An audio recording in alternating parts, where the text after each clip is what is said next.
Ready? Give you an update on our basketball program. Men won last night and the women won.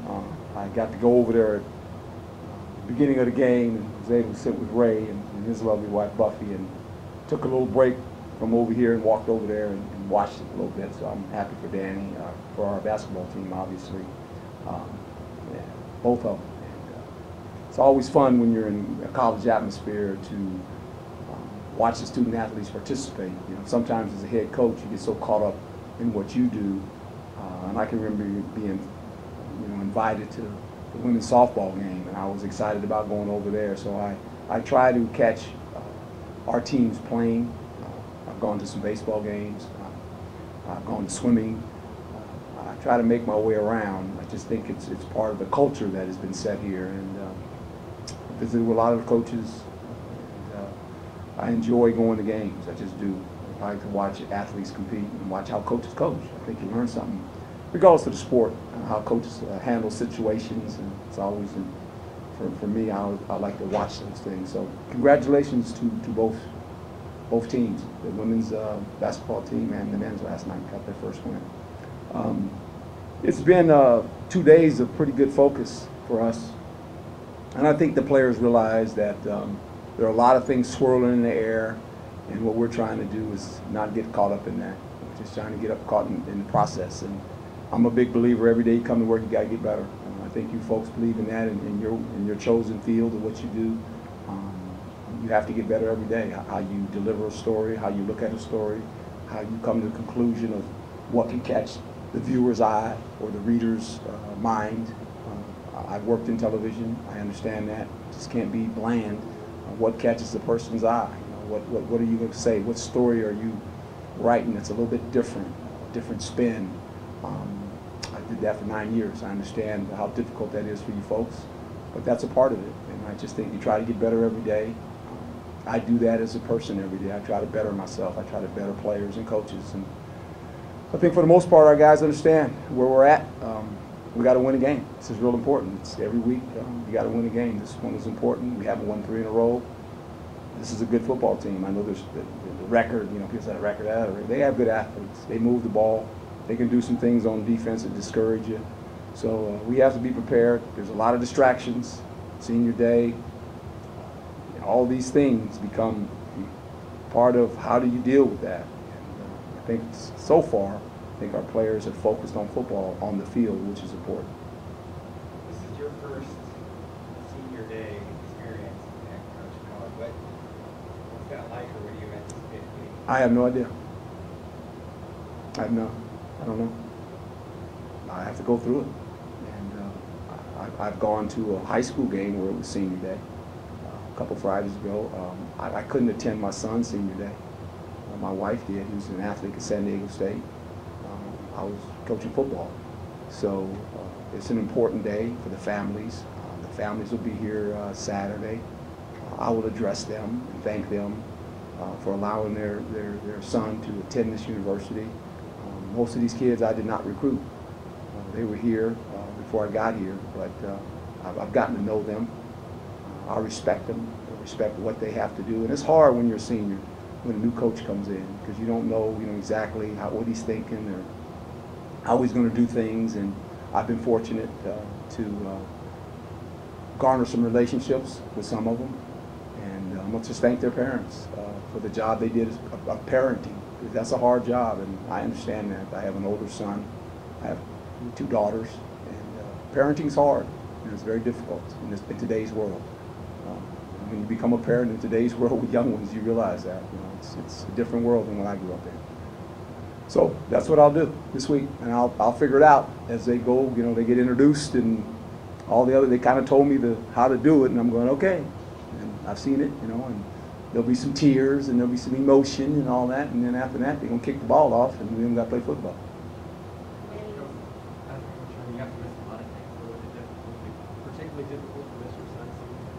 Yeah, it's kind of funny. I watched him play football when we were in Florida. I would go to his games. Tony would allow me to, and he had a lot of pressure on him. I mean, you could imagine, I'm on the Buck staff, and you got Sapp, Lynch, Derrick Brooks, Ronnie Barber, Keyshawn Johnson. Them guys go to every Friday, went to his games. So they're standing on the sideline. You know, he's a wide receiver, and they're like, I'm saying, this guy got so much pressure on him because he was the ball boy on Sunday, you know. And he's a good player, and they had a good team. And, you know, to know that when I went to New York, became the head coach, then he transferred, you know, he went to San Diego State. And so my wife would go to games when she had the opportunity, and she went, obviously, to his game. Reminds me a little bit of me growing up. My dad never saw me play a football game in high school, and neither did my mom. My father worked, you know, 2 or 3 hours away from where we lived, and so he'd come home on Friday, so he couldn't make it to the games. And my mom worked, she was a hostess at a restaurant on an Army base, and so she worked Friday nights, so they never saw me play football. So it was kind of unusual for me to miss my son's senior day, but you know, he understood. But yeah, so my mom didn't want me to play football. My head coach, the high school head coach, had to come over to the house and make her sign a letter to say it was okay for me to play football. She's scared to death of football. You know, so it's kind of interesting. You know, life has its circles. Speaking of head coaches, he's actually coming to the game. My head coach and his wife are coming to our game, so that's pretty good. Danny just said that you, especially for the fifth-year seniors, Jalen and him, that you coming into this program has really been a blessing, and that you've taken a lot of strides. But these two guys in particular tonight, what you should do. Well, yeah, I think, you know, this is the last time that you're ever going to play in the stadium. You know, you're not going to play in here anymore. This is it. Regardless of what happens to us, this is it. Last time, and I just think that's an emotional thing for them when they first walk into a stadium. Last time you play in it, you know, and I think they don't realize that until you become a senior. You know, life goes really fast. You come in as a freshman and you're like, oh man, it's all good, and all of a sudden, oh, I'm a senior. You know, yeah, you're a senior, and you watched it, you watched the proceedings before, you know, and it was kind of one of those deals. Oh, look at that, and then all of a sudden, now it's your day. How do you handle all that, right? And so that's what you know, it makes you a little nervous because you don't know how guys are going to handle it. You don't want guys to get out of their comfort zone because there's so many things. You got a bunch of family members in, you know, it's just, it becomes hard, and they got to play a football game. So hopefully we can handle all that and get through it and play well. Coach, just to switch it up a little bit Sure. to football, obviously in offense, you guys have really, like the last couple of weeks, despite playing very talented defenses, what's it going to take for the offense to continue? The consistency of us completing drives. I think first down is big for us. It's for any offense.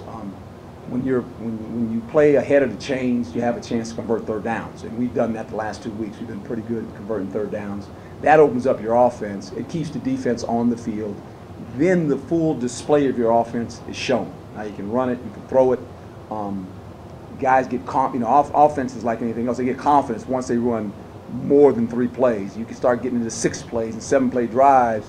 You've got the defense on their heels now, you know, and so that's the key. And then we're able to make some big plays. We've had some explosive plays throwing the ball. We've had some explosive plays running the ball. So that kind of ignites us. That gets us going, you know. And I think the last game that we did a pretty good job of, when we scored, we didn't allow a score to take place right away to take the momentum away. You know, and that's kind of football. You know, when you score on offense, you're hoping your defense can go out there and make a stop with a punt, and then all of a sudden your offense gets to go back on there. So you get this momentum, and that's the game of football. It goes in swings, and so we've been pretty good doing that the last couple of weeks.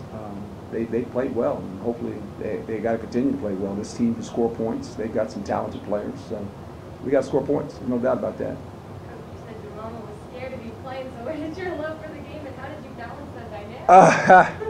I grew up, my story is well documented. I grew up a Dallas Cowboy fan when they didn't win any games. And I was a Tom Landry fan. And I loved the way that man coached, his persona. I was fortunate enough to play against the Cowboys, you know. I ended up going to Philadelphia, and after about the first week of practice, I figured out can't be a Cowboy fan anymore, being an Eagle, right? And I can remember the first time I met Tom Landry was actually in an elevator after the game. We had lost to the Cowboys my first year in that stadium. And going down to the buses, elevator door opened up and walks in Tom Landry. And I'm like, whoa. And I was a starter as a rookie, and I looked at him, and I was kind of putting my head down, and I was thinking to myself, that's Tom Landry. And he reached over and he said, hey, he said, Herm Edwards, right? I said, yes, sir. He said, you're a good football player. I shook his hand, I went, oh man. And when the elevator stopped, he got out, and I got out down on the bottom floor, and I was like, I had a grin about this big. And the player said, what'd you smile about? I said, man, Tom Landry said I was a good player. It was like, whoa, it made my day, and yeah, so I just love the game of football for some reason. I just was attached to it as a young guy. I watched it and just grew up just loving. I loved all sports, but football was my deal. I played baseball, I played basketball. I was a pretty good athlete growing up, but just loved football. And I had aspirations and dreams of playing in the NFL like all kids do. And when you're young and you have all these dreams and aspirations, and you really don't know how difficult it is until you start making that journey and trying to get there. And that's why I look back at it and say, I was very, very fortunate. And I always tell you folks, when I sit here today, I'm humbled because of what the game has done for me and what it's meant to me in my life. And I've always coached it and played it to make sure that I've bettered the game. That's my thinking. Give back to the game what it's given to you. And that's how I look at football. And I always will look at it that way. And speaking of my mom, it's funny. Once she kind of figured it out, when I got into college, she never watched me play a college game either. After college, all of a sudden, my mom's a German, she's used to soccer, and she's afraid of all these people jumping on everybody. And then all of a sudden, she became kind of a football fan, right? And boy, it never stopped then. I mean, she would watch football on Sunday, and she would like, what are you guys doing? It's like she's the coach. I said, what happened to this woman? She never even liked football. And it was a joy to watch her go to a Super Bowl for me. That was my joy, to watch my mom, obviously watching me play in the Super Bowl. That was a proud moment for me.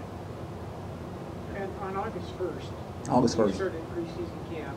Yes. Would it have been conceivable for you that you could be in contention for the Pac-12 South title with three games remaining, or would that have seemed like a stretch to you at that point? Well, I think the perception is this for me. I never let other people's perception become my reality. I don't live my life that way. I grew up in a situation where I was taught at a very young age is if you work hard,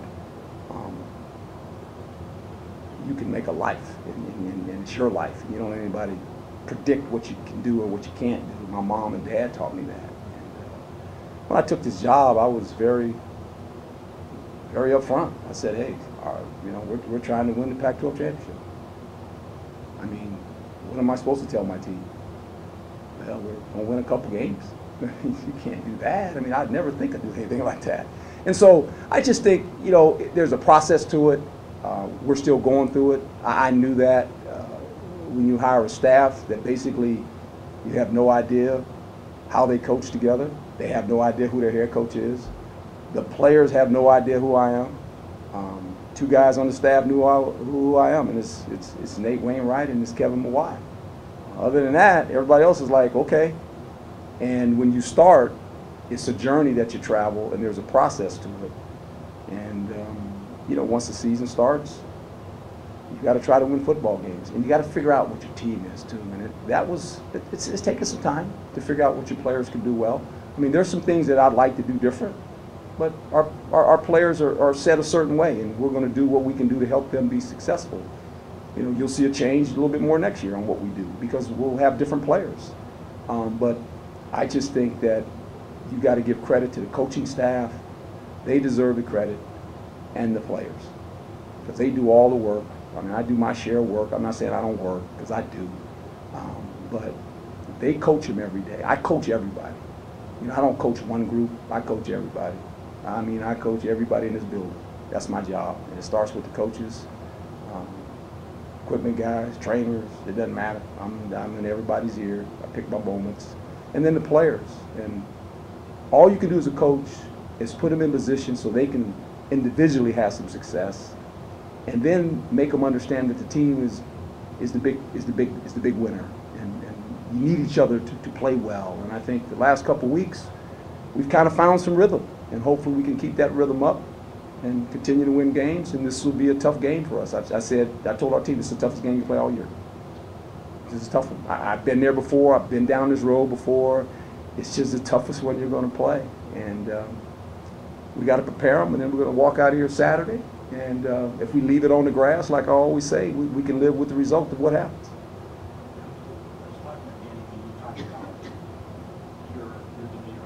Yeah. Yeah. In the beginning of the season, and you always hear in broadcast and even when you were at ESPN, I mean, the body language of the team in years past, it was something. If there was bad play, interceptions, kind of like the shoulders coming out. Do you feel through this point of the season that you've had that effect where if there is a turnover, a busted play on defense, that everybody's just kind of smiling and like, let's go get the next one? Well, I think they know who I am.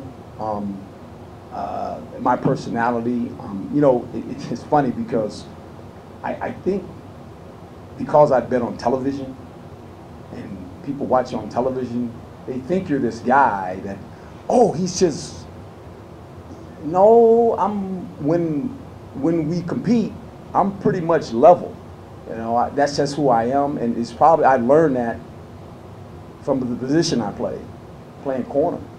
You know, you can't not have peaks and valleys. You can't.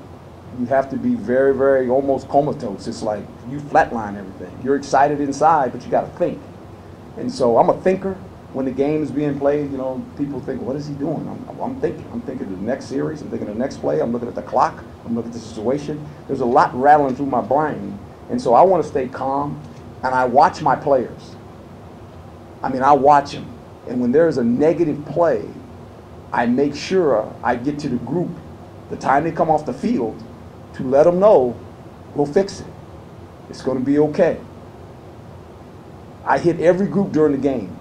If you watch closely, I'm everywhere. I'm kind of walking. I'm picking my spots. I go to the bench. I go talk to this guy. And I'm watching guys. I watch their body language. I watch their eyes. And I'm dealing with coaches because I'm on a headset. And coaches go up and down. You know, you'd be surprised what's sitting on that mic now. There's a lot of stuff going on, you know. And so to deal with the guys up there, to deal with guys on the field, you're looking at situations, the down and distance, is the fourth down, are we going to go for it on fourth? I mean, there's so many things going through my mind that I want to make sure that everyone knows that Coach got it. Coach not going to panic. And there's one thing about me, I promise you, I'll never panic. I will not panic. I don't care what the score is. I always feel like we got a chance to win until the clock goes to 0-0, and then I'm blaming the clock because I'll say, we just ran out of time. You know, sometimes you just run out of time. I always feel like you just compete and you just keep competing until the clock runs out, and then you know, and you got to deal with the consequences of that. Yes, sir. Obviously, another first-year head coach, Chip Kelly, against this weekend. And it was a ranking that came out at the beginning of the year. It's the UCLA had the hardest schedule, ASU had the 8th hardest in the FBS. So, what are coming into these adverse situations? What makes some similarities or differences in the way you guys approach? I think Chip's an excellent football coach. I met him years ago when he was at Oregon, and then obviously when he got into pro football. I just think that he understood what the undertaking that he was about to take over, and I've heard him say it, and I don't listen to a whole lot, but for some reason I was walking and he was on, and I listened to what he was saying, and on television, I was walking by one of the coaches' rooms, they have TV on, and he was talking about the process of how he's dealing with the process of trying to build a program. And I said, you know, I walked by and I listened to it for about 2 minutes, and I said, he's right. I said, we're all trying to do the same thing. I mean, Kevin's doing it down in Arizona, you know, and this is what you do. And you learn from it. I mean, you learn lessons every time you go to practice, every time you play a game, and you put it up here, and you take notes on it, and you go, okay, how can we improve? And you want the players to improve every day, and they have improved. I mean, you watch it from the beginning to right now. I mean, they're in a lot of games. I mean, they really are. They compete. They played Oregon tough, and they just haven't won enough games yet with that of their liking. But he's playing a lot of young guys, similar to us. He's got 2 quarterbacks going at times, you know. So there's a lot of things going on, but he's kept his composure on who he is too. He hasn't blinked, and he's got, I mean, you're talking about the media in LA? That's a big media market, you know, and he's got a lot of questions coming at him. And he's handled it the way he's handled it, and I think the players watch their coach, how they handle things like that, and they play off the coach. You know, that's what players do. They watch the coach say, what is it? Is the coach saying the same thing to them that he's saying to me in the meetings? You know, and that's what he does. And he's truthful. He says, this is what we're trying to do. I heard him say it. He wants the players to embrace the process. And eventually, if you continue to do it right, and you get the pieces you need, you're going to win. That's what we're trying to do here. It's no different. You know, and every game to me is a new learning experience for me. It's a new team that I've never played in this conference. It's a new coach that I get to compete against in this conference. And it's players that I get to evaluate that we're playing against. That's been the biggest thing for me. Every week, evaluate a team that's in the Pac-12 that you have to compete against. To me, that's invaluable knowledge. I mean invaluable. How they play, who we're playing against, the type of players they have compared to the type of players we have. I don't know this. I'm learning this. You know, and I've coached a long time, but I haven't coached at this level, and I'm learning this. You don't learn it from television. You got to actually coach it. And so I'm enjoying all this. This is a blast for me. I'm like a little kid in a candy store. I mean, I'm learning, man. I'm like, okay, I didn't take this job saying I know everything. I never took this job. I took this job saying whatever I have in my being, I will give back to this university and to these players. That's what I said. And that's just who I am. As far as me getting knowledge, every time I walk through that tunnel and it's a game, I'm going to learn something. You started out talking about basketball and watching other coaches here. Yeah. Your style's a lot different than Coach Herm. Oh, but me and Bobby laugh about that all the time. Yeah, I love him. I love his emotion. I met Bobby back when I was in Bristol. He came in the studio for something, and I was a big fan of his when he played. And he's an emotional guy, boy. But his team, you know, watching the game, what I like about his team is this. For me, just watching it from afar, when they play defense, that gives them energy. When they play defense. And when there were swings in the game, in my opinion, being just an observer of basketball, when their defense got stops, they had energy. And I like that. I like people that play defense. You know, basketball, everybody wants to shoot.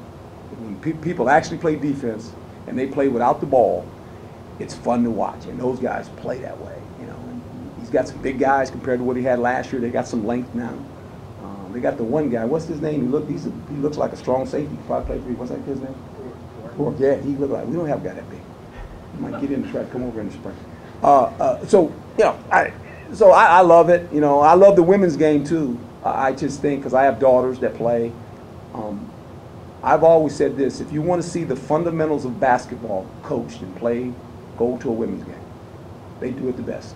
They do it the best. It's not even close to a men's basketball game. It's the epitome of what you learn when you're a little kid, how to play basketball.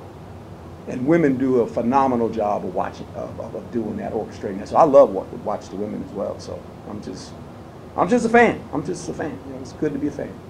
Thanks, Coach. Thank you. All right.